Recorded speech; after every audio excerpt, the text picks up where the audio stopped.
অনেক দিন ধরে ইচ্ছে ছিল যে আমি একটা রেড শাড়ি পরবো সুতির, তাও আবার এই শাড়িগুলো আমার অনেক পছন্দ আর অনেকটা নতুন বইয়ের মতো লাগে। লাগতেছে বেদের মেয়ের জোসনার মতো। আর কথা হইতাছে আমার মনে হইতাছে আপুর জিবলার মধ্যে কোনো পিঁপড়া কামড় দিছে, এর জন্য সে ঠিক মতো শাড়ি উচ্চারণ করতে পারতেছে না।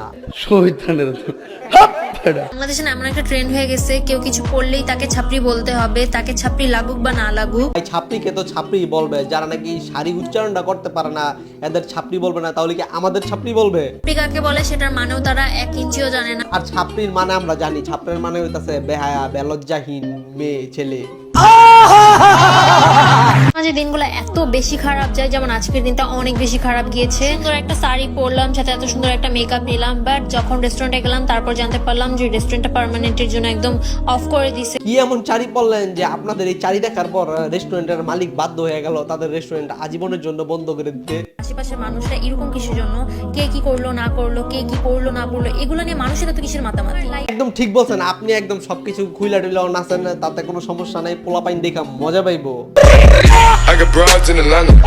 আজকে তোমাদেরকে দেখাবো social media versus reality. Social media আমরা কিরকম, বাট রিয়েলিটিতে আমরা কিরকম। বাস্তবে তোমাদেরকে ছাপড়ি মনে হয়, সোশ্যাল মিডিয়াতে তোমাদেরকে আরো বেশি ছাপড়ি মনে হয়।